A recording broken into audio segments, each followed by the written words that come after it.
I ran to exit the building, my weapon in hand. Outside it was quiet. I scanned my surroundings. Nothing. Moments passed. As I turned to re-enter my office, I heard the faintest sound of footsteps echo from behind.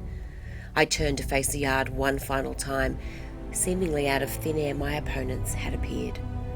There were 3 mice. Each had a black bandana tied over his eyes.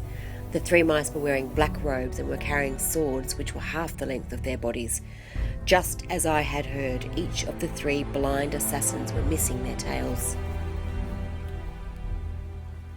I walked toward them, down the steps and onto the walkway. I wanted to talk, but I could tell they had no intent to exchange words.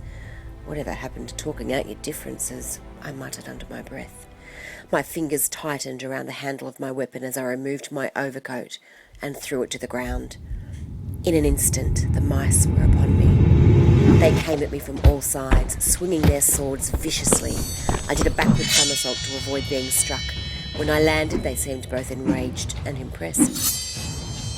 Being that I was outnumbered, I did not want to give them time to regroup. I swung my tail full circle in a series of double leaps. I did not connect.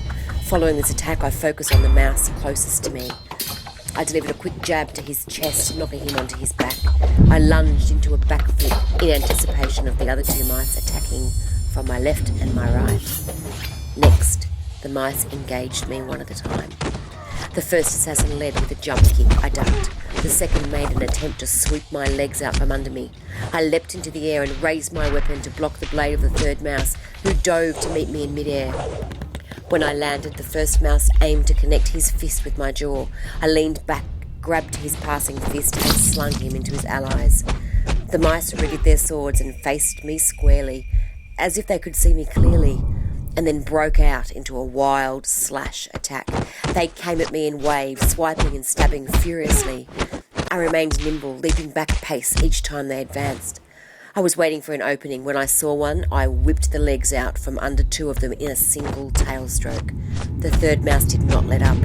He managed to deliver 5 punches to my chest, then swiped his blade in a downward arc, slicing away a chunk of muscle below my elbow. I winced in pain. I could feel warm blood trickle down my arm and into my hand. I had no time to cradle my wound. The 2 who had fallen zoomed towards me at lightning speed. Their feet simultaneously pounded me in the chest. I spiraled backward and crashed through my office door.